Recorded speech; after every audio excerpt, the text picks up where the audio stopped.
Ok. Então, vamos lá. A apresentação aqui, vamos dizer assim, o objetivo dela é mostrar, então, que essa classe operária, né, não é a mesma, né, do ponto de vista desses recortes. Quando a gente traz esses recortes, né, tira essas informações que estão, muitas delas ocultas, né, a gente começa a olhar a realidade e ver que a classe trabalhadora, ela tem aí, pelo menos, né, dois recortes, né?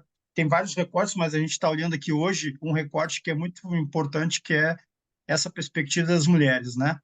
Certo. E tem essa questão da resistência visível e invisível, né? Essa discriminação velada que já foi falado aqui, né? Que está em todas as atividades, né? Todas as profissões, desde as domésticas, a questão da educação, na área médica, no próprio judiciário, né? A gente tem ali uma participação de mulheres que, na primeira instância ali, que é em torno de 38% mulheres, né, 62% homens, aí tu vai para a segunda instância é 25%, daí tu vai lá para as ministras é 18%, né? E quando você olha na Europa, lá tem 58%. Então você vê Certo. que não é só nas metalúrgicas, né, mas essa participação ela é diminuta, né, no caso das mulheres no Brasil. E se for olhar mulheres negras, então a participação do ponto de vista não só nas profissões, mas cada vez que você aumenta do ponto de vista econômico, né, da inserção econômica, das ocupações do ponto de vista econômico, né, você tem cada vez uma restrição maior com relação às mulheres, Sim. né, no cargo de chefia, gerência, diretoria, etc.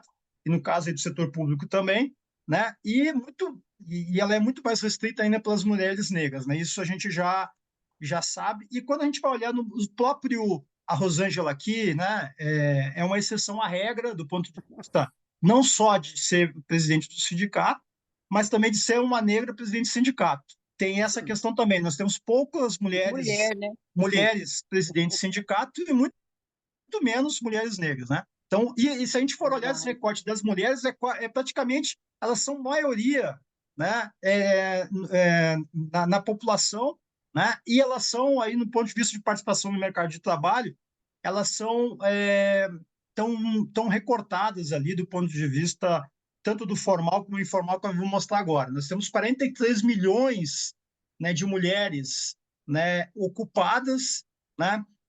23 milhões são negras, né?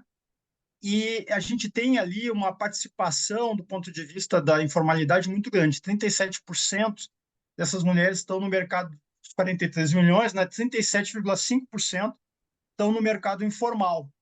Né? E a gente sabe qual é esse tipo de inserção no mercado informal. Né? A gente sabe que ele é precário, tem uma série de não recolhe previdência, tem uma série estão expostas ali a muito mais o assédio. Se no mercado formal nós temos uma série de dificuldades, do ponto de vista de assédio, no mercado informal isso é muito mais grave. Né? E a gente tem um problema no Brasil que a informalidade ela se tomou uma dimensão quase que institucionalizada. Né? O próprio presidente anterior, né, foi uma tragédia, ele tentou institucionalizar aquilo que era, né, vamos dizer assim, o atípico, o informal. Né? Então, ele tentou dar uma cara, em vez de fazer todo um esforço de formalizar as pessoas, ele tentou, né, maquiar o que era informal, né, a partir de uma série de tentativas, ali tanto de reforma trabalhista, mini-reformas, como do ponto de vista daquela carteira verde e amarela, etc. A gente, inclusive, um avanço que a gente teve da questão das domésticas, né, foi todo ele desmontado, né, tanto no governo Temer como no governo Bolsonaro, né? E a gente sabe que o trabalho doméstico, tanto das profissionais domésticas como das mulheres que estão no mercado de trabalho, né, o trabalho do lar, né, tem uma carga, né, uma terceira jornada de trabalho tem uma carga pesada. Olhando aqui do ponto de vista de rendimento médio, a gente vai ver que em todas as categorias, com raras exceções, as mulheres ganham ali em torno de 20 a 30% menos que os homens, nas mesmas funções, inclusive com escolaridade, vou mostrar ali do setor metalúrgico, às vezes com escolaridade, tendo maior escolaridade que os homens. Então, a pergunta que se faz é por que as mulheres recebem menos, inclusive em algumas categorias que elas têm escolaridade, tempo de casa maior do que os homens, tá? Então, a gente vai olhar um pouco essa perspectiva. Esse dado aqui é mais geral, depois eu vou deixar a apresentação, eu tenho ele especificado aqui por regiões, né, rendimento, regiões, e vocês vão ver que essa variação aí, ela sempre priora, quando a gente faz o comparativo homem e mulher, as mulheres sempre estão em defasagem com relação aos homens, e as mulheres negras muito mais defasagem ainda, né? Proporção, por exemplo, de salário, né? Sempre ela gira em torno desse, as mulheres ganham 70% do que os homens ganham, e quando olha as mulheres negras é muito pior, né? Elas ganham muito menos, né? Com relação às mulheres e com relação aos homens. Aqui eu tenho os dados por região, depois eu não vou entrar em detalhes aqui, mas tem algumas regiões, depois nós vamos ver da indústria, as regiões menos industrializadas, que estão, vamos dizer assim, tem uma mobilidade, né, do mercado de trabalho para essas regiões, elas têm demonstrado, principalmente naquelas faixas menores, né, vamos dizer assim, de salários iniciais, elas têm demonstrado uma maior igualdade salarial. Isso é interessante do ponto de vista do piso, né? Por Sim. isso que eu digo que sempre é um aprendizado, porque o dado em si, ele diz muito pouco. Vocês, quando eu mostro o dado, a realidade de vocês no chão da fábrica, na negociação, que interpretam um dado que às vezes é um dado muito abstrato, né? Então, quando eu pego ali um dado em algumas faixas salariais, que eles são muito parecidos, eu já apresentei esses dados em algumas categorias, de Osasco, em outros lugares, e eles, não, isso aqui é o piso, né? Então, como é o piso inicial, então ali tem uma equiparação, né? Depois isso vai mudando na medida que as pessoas vão permanecendo na empresa, etc, etc. Bom, é isso aqui, então eu deixo para vocês, né, do ponto de vista do recorte regional. Vou mostrar um pouco aqui, né, essa questão dos principais, né, vamos dizer assim, avanços. A gente tem uma série de limites, mas a gente avançou bastante em alguns pontos, né, tanto da questão dessa visão de mundo, da interpretação, né, tem muita coisa que a gente precisa avançar, mas a mulher vem avançando muito em uma série de aspectos na expressão do voto, né, a expressão dos seus desejos. Embora a gente tenha dito, eu vou dar uma. Embora o Brasil tenha sido um dos primeiros aí a conquistar o direito de voto feminina, tem um detalhezinho que pouca gente sabe, né? Esse 1932 não é bem assim que a gente conseguiu o voto, né, das mulheres. Eu vou falar ali logo em seguida que levou um certo tempo. Por isso que essas conquistas que a gente tem com relação à equiparação salarial, etc., eles merecem, na verdade, sim, um avanço. Nós temos que lutar muito para garantir, fazer valer isso, a efetividade dessas conquistas, né? Então, a gente tem ali 32, depois nós vamos ver que não é 32, né? Isso vai demorar um tempinho ainda para se efetivar. E a gente tem algumas iniciativas ali do Maria da Penha, né? A lei do feminicídio, depois a questão da importunação sexual e depois o número de mulheres eleitas, né? Que já é isso aqui oscila um pouco, né? 2019 foi um marco positivo. A gente vê que a representação no Congresso ainda é muito ruim e a gente tem aí uma série nos órgãos públicos também a gente tem uma representação ainda que merece uma maior participação feminina. Vocês vão ver aqui que o Brasil, olhando em perspectiva, 32, né? Se vocês olharem ali, Estados Unidos 1920, Canadá 17, vocês vão olhar a Europa lá, o Brasil está adiantado com relação à Europa, né? Só que é o seguinte, né? Quando a gente olha 32, a gente não percebe, na verdade, e eu acho que isso a gente precisa estar atento, senão a gente sai comemorando uma data que foi apenas um primeiro passo, né? O seguinte, 32, né, foi permitido que as mulheres votassem ou fossem votadas, né? Mas aí tem um problema, só mulheres casadas com o aval do marido ou viúvas, né? É, aqui eu não, só um pouquinho que eu não estou conseguindo ler direito aqui, viúvas e solteiras com renda própria. Então, o 32 não foi um avanço, mas pelo não mútil, né? Foi um avanço no sentido de botar na lei, mas ali era muito restrito, né? É, o voto mesmo ele continuou facultativo e só em 46 que ele foi, as mulheres foram, na verdade, foi obrigado que as mulheres votassem. Então, levou um certo tempo aí para as mulheres expressarem, na verdade, seu desejo de 32 a 46. Por isso, a gente olhando em perspectiva da história, né, que é muito importante, quando a gente consegue esse avanço, essa conquista aí que o governo Lula, né, conseguiu passar com negociação, a gente viu que tinha, inclusive, mulheres que votaram contra, né, no Congresso. É importante que a gente identifique essas mulheres que votaram contra, né, porque isso a gente precisa convencer elas, mostrar para elas do equívoco que elas, essas deputadas, representantes, do equívoco que foi esse voto contra.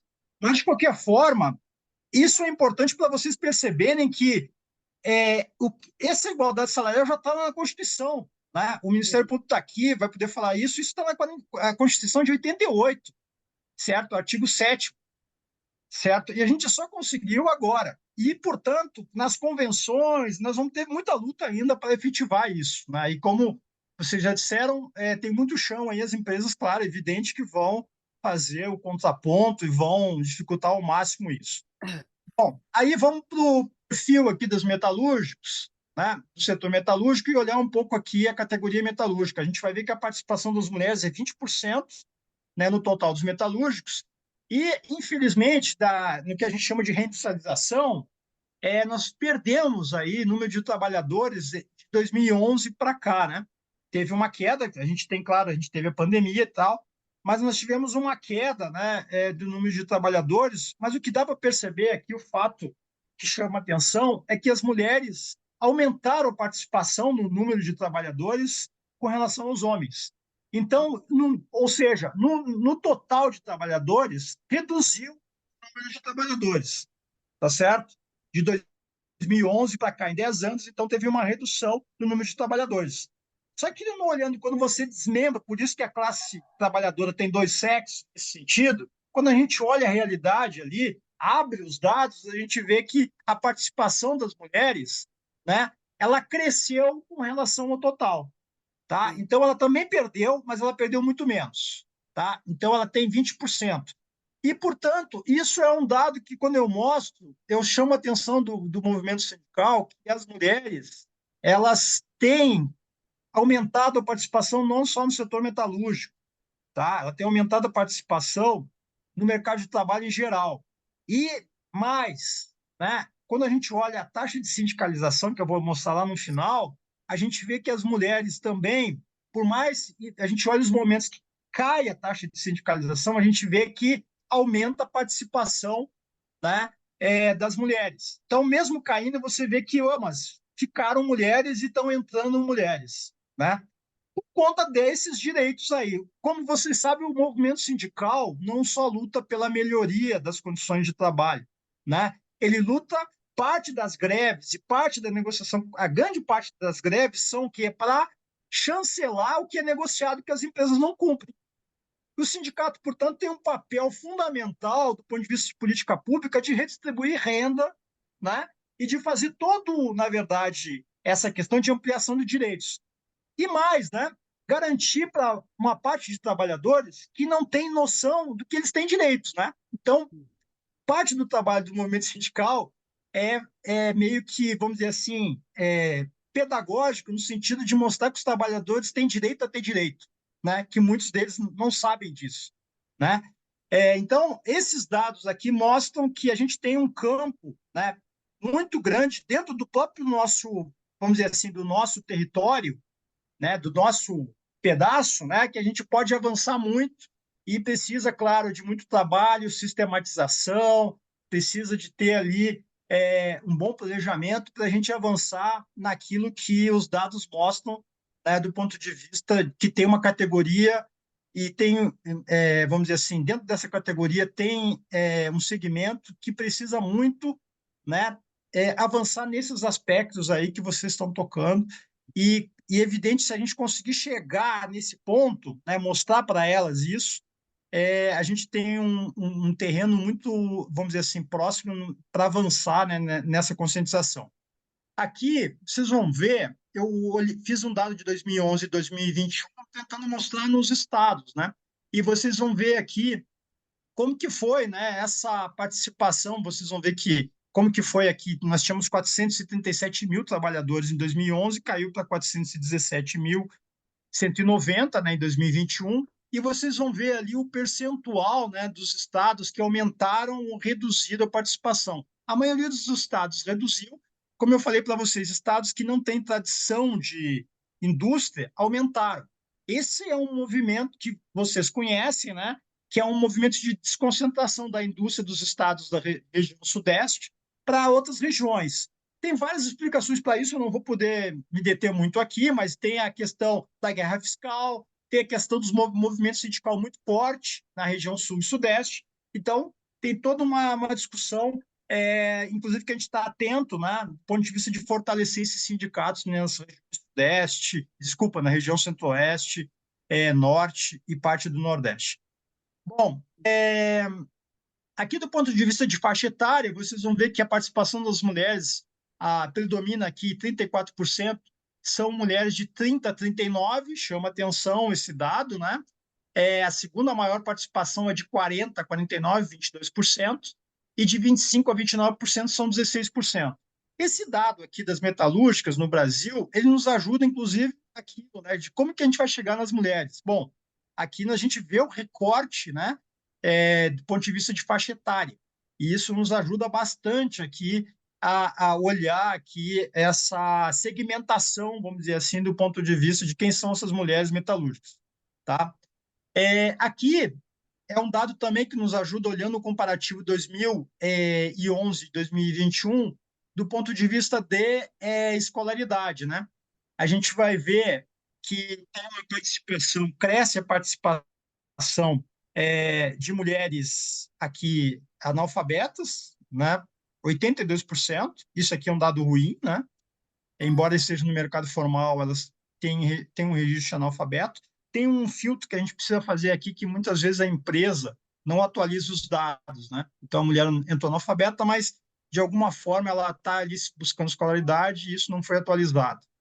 Mas, de qualquer forma, vocês vão ver que tem um crescimento. Todos os outros dados aqui entre 2011 e 2021 caíram, né, do ponto de vista de participação de mulheres com escolaridade aqui, né? Segunda escolaridade. E vocês vão ver que o ensino médio completo aumentou, né? Pouco, mas aumentou 1,1, e superior completo, vejam só, né? Superior completo aumentou 33%, tá lá, ó, 32,9%. Então teve aqui um salto, né, de contratações de mulher no mercado de trabalho, né? Entre 2011 e 2021, de mulheres cresceu aqui a participação de mulheres superior completo. Aí a gente olha, né, do ponto de vista aqui de como que está, do ponto de vista dos recortes setoriais dentro do setor metalúrgico, né, como que está a questão da renda, remuneração aqui entre homens e mulheres, né, e vocês vão ver que metalúrgica básica tem quase que uma equiparação salarial. As mulheres na metalúrgica básica quase que recebem o mesmo salário. Então, essa luta que nós vamos ter que fazer aqui de tentar buscar essa equiparação, vocês vão ver que tem alguns setores que está muito mais cruel para as mulheres do que outros, né? Então, aqui no setor de metalúrgica básica no Brasil, em 2021, as mulheres praticamente têm ali uma defasagem pequena com relação aos homens, mas em outras categorias, por exemplo, na tua área aí, Rosângela, eletroeletrônica, a defasagem é brutal, né? Enquanto os homens ganham 4.000, as mulheres, em média, né? As mulheres ganham 2.568. Sim, tem Né? Inclusive abaixo da média nacional, né? Que está lá em 77,29, né? 77, ou seja, as mulheres metalúrgicas no Brasil ganham 77%, né, do que os homens. No setor eletroeletrônico, elas ganham 63%, né, do que os homens ganham, tá? Então, esse é um desafio, e aí a gente, quando for enfrentar esse desafio, a gente tem que olhar isso, a questão da faixa etária, a questão da escolaridade e a questão dos setores, tá? Sim. Bom, aqui olhando o comparativo, eu já estou aqui estourando meu horário, eu vou avançar rapidamente. Olhando o comparativo homens e mulheres, vocês vão ver, aqui eu fiz um recorte de homens e mulheres tentando olhar pela escolaridade. Se tem uma justificativa que as empresas tentam dar, né, com relação a essa dificuldade de equiparação, uma delas é a escolaridade e a experiência. A experiência a gente pode cruzar com a escolaridade e tempo de casa, né, tempo de empresa. Então, então eu vou mostrar dois dados aqui importantes que indicam isso, né? Quando a gente pega aqui trabalhadores, né, homens e mulheres, aqui é 2011, vou mostrar 2021. Quando a gente pega homens e mulheres com a mesma escolaridade, a gente vai ver aqui que existe uma defasagem grande. Olha só, a gente pode olhar tanto no início da tabela lá, até quinta série incompleto, a defasagem é de 72%, né? Desculpa, as mulheres ganham 72%, né, do que os homens ganham, certo? E quando a gente olha lá no ensino superior completo, olha só, né, a gente viu que as mulheres aumentaram a participação delas com relação aos homens, né? Com relação, inclusive com elas mesmas, com relação à escolaridade, né, no superior completo. Aumentou ali a participação de mulheres entre 2011 e 2021 com o superior completo. Quando a gente olha isso, né, em 2021, a gente para com os homens, a gente vai ver que as mulheres ganham 5.765 em média, com o superior completo, e os homens ganham 9.168. Isso dá uma diferença ali, as mulheres recebem 62% do salário dos homens, tá? Com o superior completo, tá? Então, vocês veem aí qual seria a justificativa para esse descompasso aqui brutal, né? Inclusive, ele está abaixo da média, que é 77,29 aqui, do ponto de vista de todas as faixas ali de escolaridade, tá? Aqui eu fiz o mesmo cruzamento, olhando escolaridade, eu fui fazer um cruzamento por tempo de empresa. Bom, qual seria a outra justificativa, né, para ter uma defasagem, segundo as empresas? Que trabalhadores mais experientes ganham mais, né? Então eu fui olhar ali, né? Ali está por meses, né? De 6 a 12 meses, até 3 meses, de 3 a 6 meses, de 6 meses a 12 meses, e por aí vai, né? E ali vocês têm lá a remuneração dos homens, remuneração das mulheres, remuneração média e a proporção, né? Quanto que as mulheres ganham com relação aos homens. Então, vocês vão ver que mesmo mulheres experientes, né, com 120 meses ou mais, né, de contrato de trabalho de casa, elas recebem 76,7%, desculpa, 76% do salário dos homens, tá? Então, de novo, aqui não se justifica, né, porque elas têm experiência e têm escolaridade, mesmo assim, essa diferença predomina. Aí eu fui olhar na terceira hipótese, né? Como é que isso se dá? E aqui, curiosamente, vocês vão ver que as empresas pequenas, esse foi um dado que me chamou muito a atenção. Eu achava que nas empresas pequenas a diferença era maior. E não é. Nas empresas pequenas, lá, de 1 a 4 trabalhadores, de 5 a 9, de 10 a 19, elas estão ali uma diferença. As mulheres recebem 84% do salário dos homens. Quando a gente vai para as empresas grandes, as mulheres ganham 66% do salário dos homens. Esse é um dado que me surpreendeu. Depois eu queria ouvir vocês, né? Estão ali na negociação.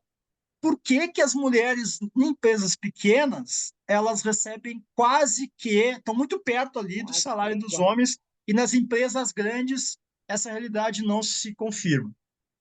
Bom,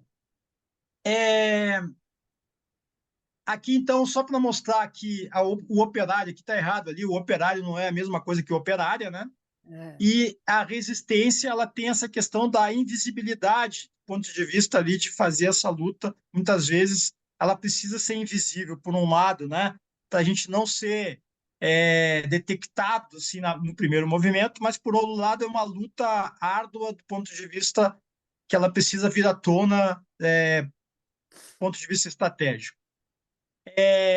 Aqui, só para finalizando, a convenção coletiva metalúrgica, eu fui olhar lá as nossas conquistas, nós temos muito que avançar, mas a gente tem 30 dias de licença remunerada, né, com relação à violência doméstica, essa é uma conquista, né? Tem a licença paternidade de 5 dias, eu estou olhando aqui a convenção, eu peguei uma convenção, que é a Convenção de São Paulo, e a dos metalúrgicos com relação à categoria de autopeças, tá? Nós temos lá a licença de paternidade, 5 dias. Outras categorias, por exemplo, bancário, tem 20 dias, tá? Então, a gente tem que avançar aqui. Uma das questões aí para a gente estar trabalhando do mês de março e o ano, né, que nós já conversamos sobre isso, é como que isso pode ir para a convenção, olhar isso em perspectiva, essas cláusulas, e como que a gente pode avançar, colocar esse tipo de cláusulas em negociações que não tem, né? Colocar a licença paternidade e aumentar os dias, né? A licença maternidade é a mesma coisa, né? Inclusive para ampliação aí para homoafetivos, né? Aumentar, estender para a licença maternidade. Assédio moral tem uma série de convenções que já tem assédio moral, mas não tem assédio sexual. E aí tem uma grande discussão do ponto de vista de enquadrar isso. Tem uma conquista importante que eu vou mostrar logo a seguir, que é que o assédio moral está dentro, é um dos aspectos importantes nas CIPAs, né? E esse é um aspecto importante por quê? Porque a gente pode trazer mulheres para a CIPA, né? E a gente sabe que a CIPA é uma porta de entrada do movimento sindical. Então, a gente precisa também trabalhar seriamente com esse ponto, né? Não só de avançar com relação à questão do assédio, mas utilizar esse instrumento do assédio ali para trazer mulheres, né, para ingressar na CIPA e trazer para o movimento sindical. Bom, indo para finalmente aqui, como já foi falado, a participação das mulheres no movimento sindical ela é muito pequena, né, em torno de 30%, né? Tá aqui os dados, né?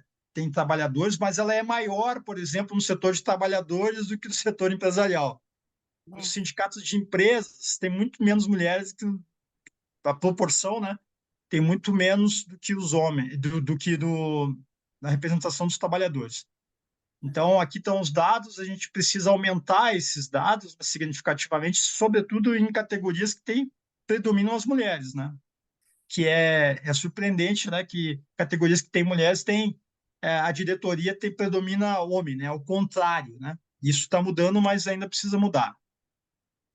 Aqui é o dado que eu mostrei para vocês, né? A sindicalização, a taxa de sindicalização, ela tem assim demonstrado os homens lá perdendo participação, é a linha azul, e as mulheres aqui, elas têm ali na margem, né, que a gente chama entre 2001 e 2015, está aumentando a participação da sindicalização de mulheres, tá? Isso é um dado importante. Então, aqui, né, nessa data de hoje, tem uma série de pontos aqui que chamam atenção e a gente precisa comemorar e olhar isso como que a gente amplia mais, né? Sim. Eu falei, igualdade salarial foi um grande avanço, mas isso está lá na Constituição de 88. A gente sabe que a Constituição ela começou a ser desconstruída logo que foi promulgada, então tem uma grande luta no sentido de regulamentar, inclusive, a Constituição, que a gente está aí, que o próprio governo Bolsonaro tentou desmontar ela, o Temer e Bolsonaro tentou desmontar. Essa lei ela tem um simbolismo muito grande, né? A própria discussão da reforma tributária também tem um simbolismo que a gente tenta regulamentar questões que estão lá na Constituição de 88. Por exemplo, tributar lucros e dividendos, tributar super ricos, está lá na Constituição, mas a gente não consegue regulamentar, tá? Então, tem uma série de aspectos importantes que a gente precisa avançar aqui.